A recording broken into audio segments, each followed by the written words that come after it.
ሰላም ወደ አምራ ቤተሰቦቻችን እንደምን አላችሁ? እንደተለመደው በሰዓቱ አዳዲስ የሚወጡ ሀገር አቀፍና ዓለም አቀፍ ማህበራዊ፣ ተፈጥሯዊ እንዲሁም ወቅታዊ የሆኑ ዜናዎችን የምናቀርብበት ሰዓታችን ደርሷል።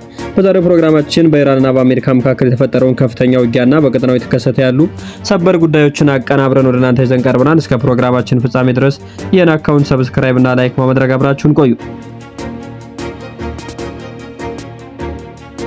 በቅድሚያም በመካከለኛው ምስራቅ በአሜሪካና በኢራን መካከል የሚደረገው መጠነ ሰፊ ውጊያ ተባብሶ አድሯል።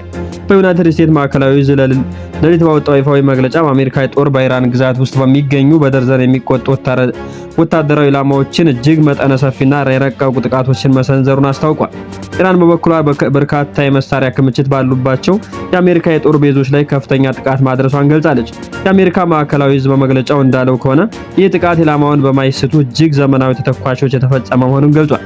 ዋናው ዓላማው ኢራንን በሆርሙዝ ባህር መስመጥ በኩል የሚተላለፉ ዓለም አቀፍ የንግድ መርከቦች ላይ የምታደርገውን ተደጋጋሚ ጥቃት ለማስቆምና ወታደራዊ አቅሟን ሙሉ በሙሉ ከጥቅም ውጭ ለማድረግ የታሰበበት ነው ብሏል። በዚህ መጠነ ሰፊ ዘመቻ ኢላማ ከተደረጉባቸው ስትራቴጂካዊ ተቋማት መካከል የኢራን ወታደራዊ አየር መከላከያ ስርዓቶች፣ የባህር ዳርቻ ጣቢያዎችና የሚሳኤልና የሰው አልባ በረራ አውሮፕላኖች ወይም ደግሞ ድሮን ማዕከል ናቸው ተብሏል። ማዕከላዊ ዕዙ አክሎም እንዳለው ዩናይትድ ስቴትስ ለመጀመሪያ ጊዜ የጦር አውሮፕላኖችን፣ የባህር ኃይል መርከቦችን እንዲሁም አጥፍቶ ጠፊ የሚባሉ አየር ላይ እና የባህር ድሮኖችን በአንድ ላይ ማቀናጀት ለዚህ ጥቃት ማሰማራቷን አረጋግጧል። ይህ በዚህ እንዳለ በደቡብ ምዕራብ ኢራን በምትገኝ የኩዚስታን ግዛት ላይ ለተፈጸመ የአሜሪካ አየር ጥቃት ዝርዝር መረጃውን ከኢራን በኩል ወጥቷል። የኩዚስታን ግዛት በጸጥታና ሕግ ማስከበር ምክትል አስተዳደር የሆኑት ለኢራን የከፊል መንግስት የዜና ወኪል ኢራን እንደተናገሩት ከሆነ አሜሪካ ጦር ባለፉት ጥቂት ሰዓታት ውስጥ በኩዚስታን ግዛት ውስጥ በሚገኝ ቢያንስ 8 የተለያዩ ስፍራዎች ላይ ከባድ ፍንዳታ ያስከተለ ጥቃት ፈጽሟል ብሏል። እነዚህ ጥቃቶች በአካባቢው ሰዓት አቆጣጠር ከሌሊቱ 7 ሰዓት ጀምሮ የተከናወኑ መሆናቸውን ገልጾ ባለስልጣኑ በእያንዳንዱ አካባቢ የደረሰ የጉዳት መጠን አሁንም በማጣራት ላይ መሆናቸውን ገልጿል። በተጨማሪም የሃቫዛር አውሮፕላን ማረፊያ ተመቷል የተባለው ወሬ ያስተባበሉ ሲሆን በከተማው አቅራቢያ ያረፉት 2 ጥቃቶች በከተማው ዳርቻ ውጭ መሆናቸውን አብራርተው ከዚህ ቀደም በሀያት በማሼር አካባቢ የሚገኝ የእርሻ ውሃ መስተላለፊያ ጣቢያ ላይ በደረሰ ከባድ የሚሳኤል ጥቃት የሰው ሕይወት ማለፉንና 4 ሰዎች መቁሰላቸውን ገልጿል። በኢራን በኩል ለዚህ አሜሪካ ጥቃት ሰጠ ምላሽ እጅግ የከረረ ሆኖ አድሯል። የኢራን ኑሬን የዜና ወኪል ዛሬ ማለዳው እንደዘገበው ከሆነ የኢራን ብሔራዊ ጦርና የእስላማዊ አብዮታዊ ዘብ በቀጠናው የሚገኝ የጠላት ጦር ሰፈሮች ላይ መጠነ ሰፊ የሚሳኤልና የድሮን ጥቃቶች መክፈታቸውን አሳውቋል። የዜና ወኪሉ የኢራን ወታደራዊ ባለስልጣናትን ጠቅሶ እንደዘገበው ከሆነ ይህ ወታደራዊ ዘመቻ አሜሪካ በኢራን ላይ ለምታደርሳቸው ተከታታይ ጥቃቶች የተሰጠ ምላሽ ነው ብለዋል። በተለይም ባለፉት 48 ሰዓት ውስጥ የታዩ የአሜሪካ ወታደራዊ እንቅስቃሴን ተከትሎ የአሜሪካ የጦር ቤዞች በቀጠናው ውስጥ በሚገኙ ሀገራት ላይ መምታታቸው ቀጥለዋል ብሏል። የኢራን አብዮታዊ ዘብ ዛሬ ማለዳ ባወጣው ተከታታይ መግለጫ በተለያዩ የባህረ ሰላጤ ሀገራት ላይ እርምጃ መውሰዱን ዛሬ ሌሊቱን አስታውቋል። በመጀመሪያ ዙር ዘመቻው በዮርዳኖስ በሚገኘው ልዑል ሐሰን አየር ኃይል ጦር ሰፈር ላይ በሚሳኤልና በድሮን ጥቃት መፈጸሙን የገለጸው አብዮታዊ ዘቡ በጥቃቱም በርካታ የነዳጅ ማከማቻና የጦር መሳሪያ መጋዘኖችን ማጋየቱን አረጋግጧል። ይህ ጥቃት አሜሪካና በኢራን ባህር ዳርቻ ወታደራዊ ሰፈሮች ላይ ለደረሰው ጥቃት የተሰጠ የመጀመሪያ ምዕራፍ ምላሽ ነው ተብሎለታል። አክሎም በአሜሪካ ጥቃት የተፈጸመው የኢራን የባህር ኃይል በሆርሙዝ ወሽመጥ የክትትል ስርዓት አጥፍተው በህገወጥ መንገድ በመጓዝና በባህር ላይ የእሳት አደጋ ላይ ጥለዋል ያላቸው 2 መርከቦችን ካስቆሙ በኋላ መሆኑ ተገልጿል። በሁለተኛው ምዕራፍ የአጸፋ እርምጃ በኢራን በባህራን የሚገኘው ሺኤስ የአየር ኃይል ሰፈር ላይ ጥቃት ማድረሷን የኢራን አብዮታዊ ዘብ አስታውቋል። በዚህ ዘመቻ የኢራን አየር ኃይል የጠፈር ኃይልና የሄሊኮፕተር የጥገና ማዕከላት፣ የፊን አውሮፕላን ማቆሚያና እንዲሁም የአሜሪካ የጦር ድሮን ዕዝ እና ቁጥጥር ማዕከላት መመታታቸውን ኢራን ገልጻለች። በሶስተኛ ምዕራፍ የአጸፋ ዘመቻ ደግሞ ባወጣው መግለጫ በኩዌት በሚገኘው አልሰላም የአየር ኃይል ጦር ሰፈር በሚገኙ ነዳጅ ማጠራቀሚያዎችና የፓትሮት የአየር መከላከያ ስርዓትን ሙሉ በሙሉ ማውደሙን አስታውቋል። በተጨማሪ በአህመድ አልጂብር የአየር ኃይል ጦር ሰፈር በሚገኘው ስትራቴጂካዊ የኤፊስ አዳዳር ስርዓት ላይ ጥቃት ማድረሱን አስታውቋል። አብዮታዊ ዘቡ አክሎም አሜሪካ በሆርሙዝ ባህር መስመጥ ላይ ተጨማሪ ጣልቃ ገብነትን እንደማታደርግ በጥብቅ ያስጠነቀቁ ሲሆን የውጭ ኃይሎች ወታደራዊ ጣልቃ ገብነትን በዚህ ውሃ መስመር ላይ እንዲቀጥል ኢራን በፍጹም እንደማትፈቅድ አሳስበዋል። ይህ በዚህ እንዳለ የፖለቲካ መሪዎችም ዲፕሎማሲያዊ የቃላት ጦርነትን አጠናክረው ቀጥለዋል። የዩናይትድ ስቴትስ ፕሬዝዳንት ዶናልድ ትራምፕ በሲኤንኤን ቴሌቪዥን ጣቢያ ላይ ስቴት ኦፍ ዩኒየን በተሰኘው ፕሮግራም ላይ ዛሬ ሌሊቱን ቀርበው ለጋዜጠኞች በሰጡት ቃለ ምልልስ ላይ አሜሪካ ባለፉት ተከታታይ ምሽት በኢራን በኃይለኛው መመታቷን ተናግረዋል። ትራምፕ ሲናገሩ እነዚህ ሰዎች የሆነ ችግር አለባቸው፣ ትናንትና ከነሱ ጋር ስምምነት አድርገን ነበር፣ አሁን ግን ሁሉንም ነገር እየተውት ነበር፣ ከዛ በድንገት ከ2 ሰዓታት በኋላ መርከብን በዱረን መቱ፣ ዝም ማለት አልፈለኩም፣ መልሼ ደቆሻቸዋለሁ ሲሉ ተናግረዋል። የአሜሪካ ጦር ይፋ ባደረገው በቅርብ ጊዜ ጥቃቶች 140 የኢራን ወታደራዊ ኢላማዎች መመታታቸውን ሲገልጽ ይህ እርምጃ የተወሰደው በሆርሙዝ ወሽመጥ በሚያልፉ የንግድ መርከቦች ላይ የኢራን አብዮታዊ ዘብ ጥቃት መፈጸሙን ተከትሎ ሲሆን ይህ አንድ ሳምንት ውስጥ የተካሄደው 3ኛው የአሜሪካ ጥቃት ሆኖ ተመዝግቧል። ሆርሙዝ ባህር ወሽመጥ ዙሪያ እርስ በርስ የሚጋጩ መረጃ እየወጡ ይገኛሉ። በወሽመጡ አዳዲስ የትራንዚት ፕሮቶኮል እንዲቆጣጠሩ የተሾሙ ያሉ የኢራን ባለስልጣናት የመርከቦቹን ማለፍ አይችሉም ሲሉ ቢያሳውቁም ፕሬዝዳንት ትራምፕ ግን ለሲኤንኤን እንደተናገሩት ከሆነ በእኛ በኩል መስመሩ ክፍት ነው ሲሉ ታስተውለዋል።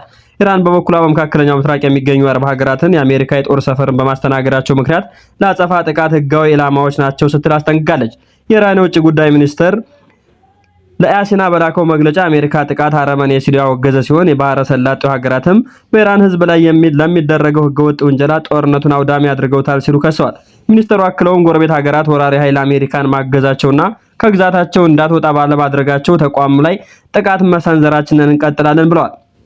ጎረቤት የአረብ ሀገራት በሙሉ ወረራውን አሜሪካን ከግዛታቸውና ከተቋማቸው ተጠቅመው በኢራን ላይ ወታደራዊ ጥቃት እንዲፈጸም ለመከልከል በዓለም አቀፍ ህግ ግዴታ አለባቸው። ነገር ግን የአረብ ሀገራቱ ይህንን እየተገበሩ አይደለም ሲሉ ከሰዋል። ስለዚህ በተተኮሰብን ልክ ከኛም እንተኩሳለን ብለዋል። እንደ ምሳሌ ያክል ያስቀመጡት ዘገባው በዛሬው ዕለት ለተፈጸመው ጥቃት አሜሪካ ከጆርዳንና ከኩዌት እንዲሁም ደግሞ ከባህራን ጦር ሰፈሮች ላይ ተነስታ ነው በእኛ ላይ ጥቃት ያደረሰችው። ይህንን ደግሞ የመበቀልና ዜጎቻችንን የመከላከል ግዴታ አለብን። ስለዚህ ሶስቱንም የአረብ ሀገራት ተመተዋል ብለዋል። የተባበሩት መንግስታት ድርጅት ዋና ጸሐፊ አንቶኒዮ ጉተሬዝ በበኩላቸው ሁለቱም ወገኖች ከፍተኛ የእርጋታ ስሜት እንዳሳዩና ተጨማሪ ውጥረት ማባባሻ እርምጃዎችን እንዳይወስዱና ውጥረቱን ለማርገብ አፋጣኝ እርምጃ እንዲወስዱ ጥሪ አቅርበዋል ብለዋል። ነገር ግን የኢራን የውጭ ጉዳይ ሚኒስትር ቃል አቀባይ እስማኤል ባጋይ በማህበራዊ ትስስር ገጻቸው በጻፉት መልእክት የኢራን እርምጃ ፍትሃዊ መሆኑን የጠቀሱ ሲሆን ተው ማለት ያለባቸው አሜሪካን እንጂ ኢራንን አይደለም ብለዋል። ኢራን አታጠቃም። ኢራን በደቡብ የፋርስ ባህረ ሰላጤ በሚገኙ የአሜሪካ ወታደራዊ ጦር ሰፈሮችና ንብረቶች ላይ የምታደርሰው እርምጃ በዓለም አቀፍ ሕግ መሰረት ያላትን የራስ መከላከል ተፈጥሯዊ መብት በመጠቀም ነው ብለዋል። ስለዚህ የተባበሩት መንግስታት ድርጅት ሆነ ማናቸውም አካል ተው ማለት ካለበት የአሜሪካን ኃይል ነው ሲሉ ተደምጠዋል። በዚህ የጦርነት መነሻ የሆነው የፌብሩዋሪ 28 ላይ የአሜሪካና እስራኤል በኢራን ላይ የተፈጸመው ጥቃት ሲሆን በአፕሪል ከተደረገው የተኩስ አቁም በኋላ መደበኛ ጥቃት ልውውጦች የቆመው የነበረ ቢሆንም ይህ ደግሞ በጁን 17 የመግባቢያ ስምምነት እንዲፈረም መንገድ ከፍቶ ነበር። ሆኖም ግን በስምምነቱ ትርጓሜና የአሜሪካና እስራኤል ላደረሱት ጥቃት ያጸፋ የኢራን የባህር መስመሩን ዘጋሁ ማለቷን ተከትሎ የሆርሙዝ ወሽመጥ ሁኔታውን የተፈጠረ አለመግባባት ግጭቱን በድጋሚ አገርሽቶታል የተባለው ስምምነቱ ከተፈረመ ሳምንት ያለፈው ሲሆን አሁን ለስምምነቱ ከተሰጠው የ6 ቀን ጊዜ ገደብ የመጀመሪያ ወር ማብቂያ ላይ እንደሚገኝ ታውቋል። የኳታርና የኦማን ዲፕሎማቶች የሆርሙዝ ወሽመጥን ለማስተዳደር ከኢራን ጋር ድርድር ቢያደርጉም በአሜሪካና በኢራን መካከል ያለው የመግባቢያ ልዩነት ግን ቁልፍ እንቅፋት ሆኖብናል ብለዋል። ኢራን በስምምነቱ መሰረት በመስመሩ ላይ ትራፊክ የማደራጀት ፍቃድ የመስጠትና የመከልከል መብት እንዳላት ስትገልጽ፣ አሜሪካ ግን ኢራን ገለል ብላ ነፃና ያልተገደበ ትራፊክ በሆርሙዝ ላይ መፈቀድ አለበት ብለው ሲከራከሩ እንደነበር የሚታወስ ነው። ይህ አለመግባባት ቀጠናውን ወደ ለየለት ጦርነት የመለሰው ዋነኛ ምክንያት መሆኑ ታውቋል።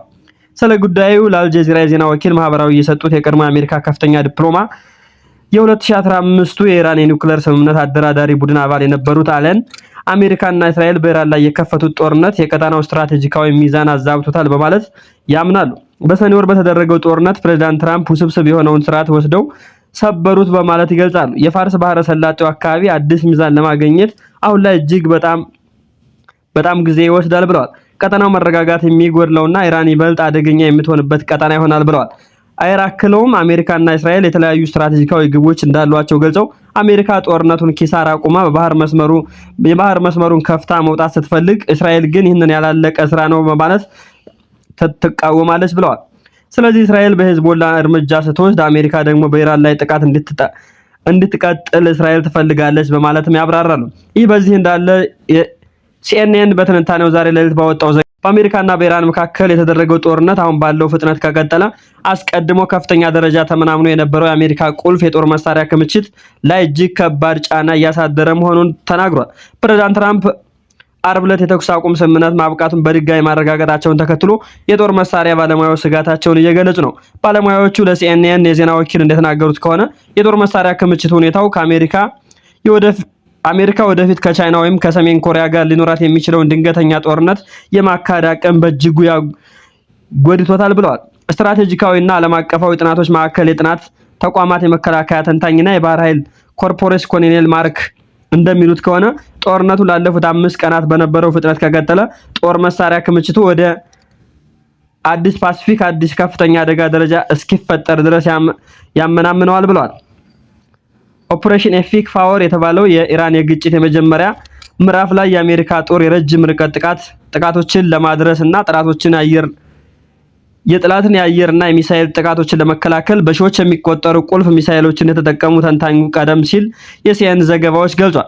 የብሬኪንስ ተቋማት የውጭ ፖሊሲ ምርመራ የሚመሩት ማይክ በበኩላቸው የጦር መሳሪያ ክምችቱ ከምንፈልገው በታች መሆኑ ጥርጣሬ የለውም ብለዋል።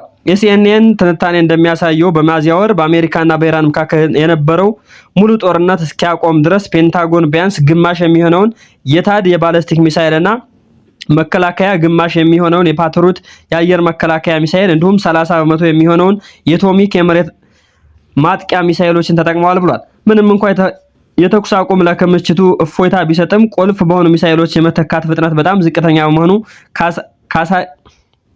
ዝቅተኛ መሆኑን ይገልጻሉ። አሁን ባለው ፋይናንስ ዓመትም ፔንታጎን በወር ወደ 15 አዳዲስ እና 20 ፔትሮን ሚሳኤሎች ብቻ እያገኘ መሆኑን ገልጸው 2026 ምንም አይነት የታሪክ ክምችት እንደማይኖር ተንብየዋል። ከዚህ ክምችት ከጦርነት በፊት ወደ ነበረው ደረጃ ለመመለስ 3 ወይም ከዛ በላይ ዓመታትን ሊወስድ እንደሚችልም ተረጋግጧል። የአሜሪካ ኢንተርናሽናል ኢንስቲትዩት ከፍተኛ ተመራማሪ ኤለን ማስክ ለሲኤንኤን እንደሰረዱት ከሆነ አብዛኛው ተተኳሾች መልሶ ለማሟላት የሚፈጀው ጊዜ በአመታት የሚለካ ሲሆን ለአብዛኞቹ ከ2 እስከ 5 ዓመታት ይወስዳል ብለዋል። ጦረኛው የጦር ሰራዊት ጄኔራልና የመከላከያ ግዥ ባለሙያ ፍራል እንደገለጹት ከሆነ ጦርነት ከተጀመረ ጊዜ አንስቶ አንድ ሚሳኤል ለመተካት በኮንግረስ የተፈቀደ $1 የለም ብለዋል። የፔንታጎን ቃል አቀባይ ፖን ፓርግ የአሜሪካ ጦር በዓለም አቀፍ እጅግ ኃይለኛውና ፕሬዝዳንቱ በመረጡት ጊዜና ቦታ ግዴታውን ለመወጣት የሚያስፈልገውን ሁሉ አለው ሲሉ አረጋግጠዋል። ባለሙያው ይህንን ከቀጠለ የቻይናና የሰሜን ኮሪያ ጥቃቶችን ለመከላከል ስነልቦና አቅም በተወሰነ ደረጃ ሊያዳክም እንደሚችል ጥርጣሬ እንዳለው ይገልጻል። ውድ ሐመርሃ ቤተሰቦቻችን ዛሬ ያዝንላችሁ መረጃዎቻችን እነዚህ ይመስሉ ነበር። በቀጣይ አዲስ መረጃዎች ሲለቀቁ ቀድመው ወደ እናንተ እንደርሷችሁ ይህን አካውንት ሰብስክራይብ፣ ላይክ እና ሼር ማድረግ አትርሱ።